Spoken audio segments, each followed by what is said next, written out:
Welcome in. It is day 147, and you're speaking with the Meeples Champion. And today, we're going to be going into a newer game I recently picked up. It was one that was on my Amazon list for a long time. I love to go through and just try to scour Amazon and put together essentially a huge wish list that's private. And then when certain holidays and events come up, I'll put out a shared list and I'll put certain groups of games out for myself. Sometimes a game has my interest, sometimes a game is just kind of falling off the radar for a bit, and then by the time that the holiday passes, all of a sudden it's back on the radar. Things are always coming in and out there.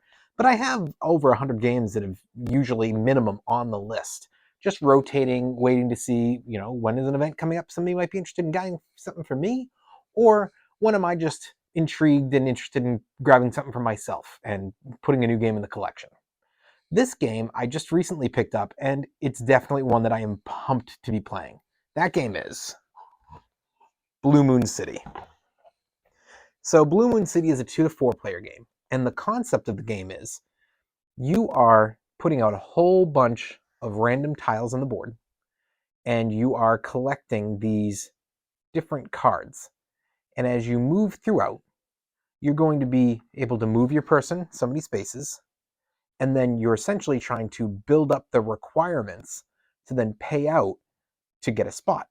Now, the cards have different factions and different values, and you can spend as many of a chosen faction, or there's also wild card factions, stuff like that.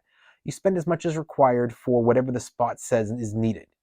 Now, when you move, the setup of the turn is that you can move 1 or 2 spaces or stay where you are, and then you can pay the tribute. Now, there's multiple tributes on most spots, at least usually 2, sometimes 3, sometimes 4. And if you have enough, you can pay multiple tributes on one turn. However, you can't just pay out and say, okay, well, this tribute requires 6 of this faction, and this one requires 7 of this faction, so here's 13 points, I'm going to get both. You have to make sure that those cards can be split evenly and be able to say, hey, I've got a 4 and a 2 of this faction, there's the 6, I've got a 5 and a 3 for that faction, here, that's going to be 7 or more, so that's going to pay the 7. If you couldn't do that, if you couldn't split them properly, then you can only pay for whatever faction number you want, and then you'll have to wait until you get enough for the next one. Once you do this, you're going to place out one of your representatives onto the spot that you got, and then if you have any special cards that let you do extra abilities, it might let you continue to move again, it might give you the ability to draw more cards, whatever it may be, you'll do that, and then you pass to the next person. Now, the idea is that as you're doing this, by doing that, you'll get paid out something. So it might say, okay, when somebody has completely filled up everything, we're going to flip the card over. The card pays out this victory, which is usually in drawing more cards and crystals, as well as paying you anything that's been completed directly to the left, the right, above, or below will have when somebody completes something touching you, you get a bonus from them as well. But it's not just you. It's also anybody else who had contributed on that card. So if I completed it, I'll end up basically going, okay, it's been completed. So everybody who was part of the contributors gets a contributor bonus. Everybody who is part of the contributors will get a bonus for the surrounding cards. And then you're going to get basically a commanding bonus, which is whoever was considered to be the lead for the spot. The way that works is, first, you see who has the most tokens down for contributing. So if there's 3 spots available and somebody has 2 of them, they're going to get it. But if there's 3 spots and 3 of you contributed, you're going to look whoever has contributed on the spot furthest to the left, because that's going to be the biggest contribution. And that'll determine then who is going to end up winning. So if you had a spot that had, say, 4 spots on it, and you had somebody has the first and the fourth, and somebody else has the second and the third, well, that first is going to be the one that matters the most. So you do that, and they get an additional bonus compared to the rest. You're going to keep doing this during the game, and you would think that these crystals you're gathering are the victory points, but you would be wrong again. The center of the board is going to be where you're actually trying to get these crystals. You get the crystals here, you contribute these just like you would your other stuff, and by contributing these here, you're going to end up getting spots on the actual Blue Moon City. And when somebody has either gotten the 6th spot of their own filled, game ends and you win, or if all of it's filled up, or if you have no more spots to gain crystals from. The game ends and you see who has the most. In the case of a tie, you go to whoever has the highest spot on it. Now, there are other pieces to this game. There are multiple dragons, and there are ways for the dragons to come in. This is essentially the idea that the city is Blue Moon City on the Blue Moon. That's the capital, but the moon is the home of the dragons. So you'll have ways of getting dragon talons. There's only 12 available. Whenever all 12 have come out, you'll figure out who has the most, and that person will get a big bonus of 6 crystals. You'll see then after the most, whoever has groups of 3 will end up getting 3 crystals, and then whoever has less than 3 will keep theirs, and all the rest will go back in, and then you'll continue until the next time it happens. So there's a little extra there as well. Well, that's the basics of the game. There's a lot more when it comes to strategy, but we're not going to get too deep on that. We really want to talk about our 7 categories and see where this game lands for us.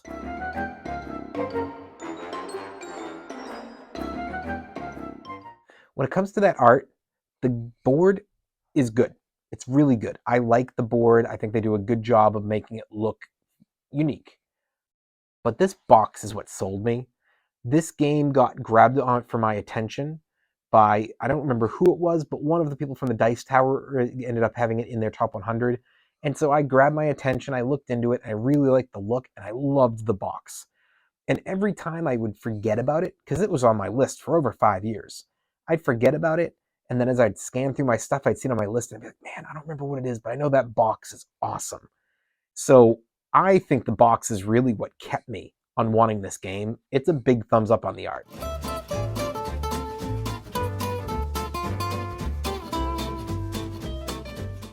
The components are good. You're dealing with primarily just cardboard. It's just a cardboard pieces for what you're putting out for your actual tiles, cardboard for all of your dragon talons, for your dragons, for your crystals, and then you have your cards. Everything's really good. It works great. I'm not worried about anything getting destroyed. It's a thumbs up.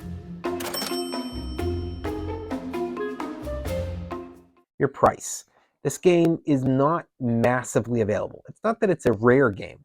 It's just you're not going to find this in your Barnes & Nobles. You're not going to find it in your Targets. And in your average board game store, I think you might find it in 2 out of 5 game stores.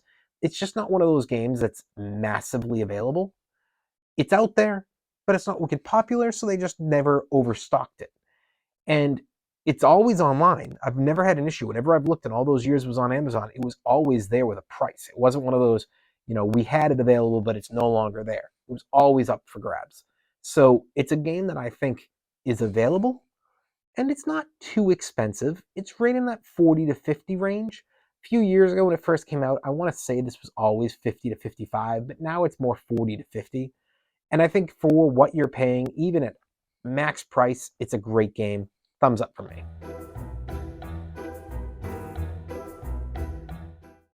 Your difficulty. So there is a game here. You have to really figure out how to use those cards. When are you using cards for a faction, contribution to try to get a spot? When are you using a card instead for its ability so that you can move additionally for your turn, or get a draw, or have something affect other cards? When are you trying to move to a spot that somebody else has contributed on, compared to when are you moving to try and take advantage of an empty area that nobody's really touching? There's a lot to do, and the difficulty comes into just understanding how to take advantage of points, because it's not a straight up victory point game. So you could feel like you're doing amazing and then realize, like, yeah, that person's not doing as well as me, but they've actually contributed in the center. Whereas I'm all over the place, but I'm not getting crystals and I'm not contributing to the center, so I'm not actually getting any real points of value. It's an interesting game in that way. I think that it's not something I would necessarily have a kid start with, but a beginner, this isn't a bad game for them, because there's a little bit of game there that you understand, and then as you get to know it more and you become better, you see the levels of what you can learn in. On top of that, I think your experienced and your expert players can really enjoy this game. So for me, that's a big thumbs up.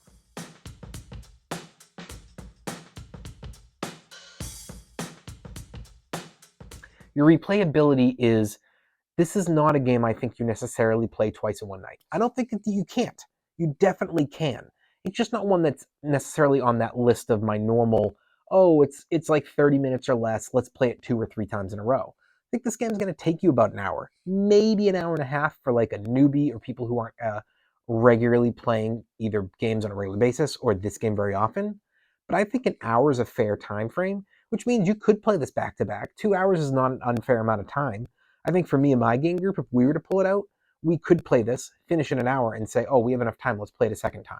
But I don't think that's an every game group kind of thing. On top of that, though, even though you may not always want to play this multiple times in a row, it is very available for random friends weekend, random family get together. You could pull this out, I could see at least once or twice per season. So I think it's got replayability. That's a big thumbs up.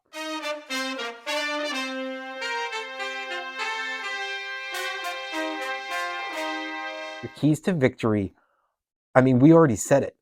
All it comes down to with those keys to victory is, what are you after on the board? Are you just going to target pure crystals and not worry about doing anything else and be limited on the board but keep hitting the crystals big? Are you going to be all about those dragon talons and say, hey, I only go to spots that have dragon talon payouts. I'm going to try to take advantage of that so I get the big bonuses and I can get crystals in a totally different way? Am I going to contribute to being on spots that are all filtered through so when other people complete stuff, I'm going to get bonuses as well? Am I trying to hit up and tailgate other people and basically get constantly on their payouts? Or am I going to go off on my own and be alone on the board? Or am I going to try to be snaking the big spot? When I see somebody leaving one alone, I go in there and I go, I can grab the big one and get the bonus on top. There's so many directions to go. None of them are wrong. Game to game, you might find that one worked great this time and works bad the next time. But that's about game adaptation, and I think that's fantastic. I think it's a big, big thumbs up.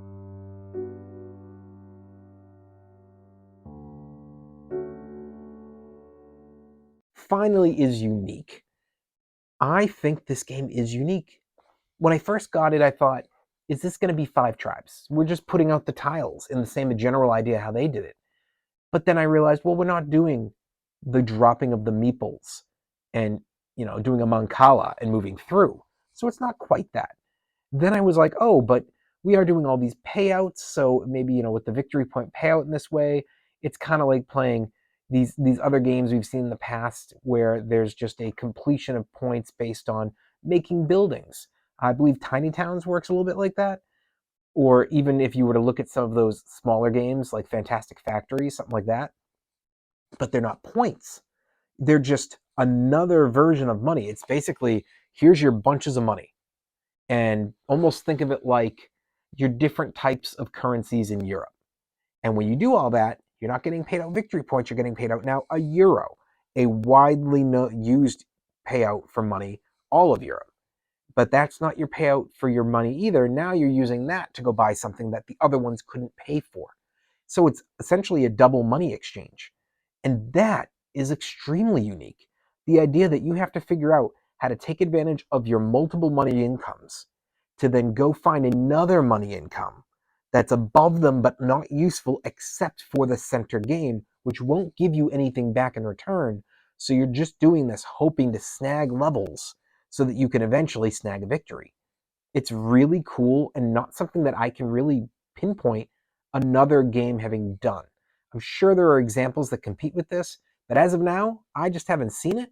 So it's a huge thumbs up for me. So overall, what do I think of this game? I'm so happy I finally got it. So happy I finally got to play it. Really think this is going to be one of those games that's going to become one of my new Ticket to Rides or Catans, I feel, for a game I'll introduce people through.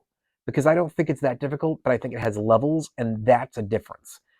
Unless you're willing to go pay for the extreme amount of additional games to it, your add-ons, your expansions, basic Catan, basic Ticket to Ride are great games, but there isn't levels. You don't feel like you can advance as a gamer within those. I love the games, I still play them, but a lot of people advance beyond them. This game has levels. There is definitely additional stuff to do, and I feel like it has that opportunity. And so if you're looking for an intro game for you and your friends, but a game that years down the line you can keep playing and feel like you've advanced to a different level of playing, this is the game for you. But that's just my opinion. Maybe this is not going to hit you at all. Maybe it's not at all about those levels and it's all about the theme. Maybe this is just one of those games that you look at and you go, I don't see what you're seeing. And if that's the case, that's totally fine. Go find the right game for you. Well, this has been day 147, and we've been speaking about the game Blue Moon City. And you've been speaking to the Meeples Champion. Like, share, subscribe, and check down below in the description where I'll be adding in an Amazon link in case you want to get this game for your collection. Until next time, I'll talk to you tomorrow.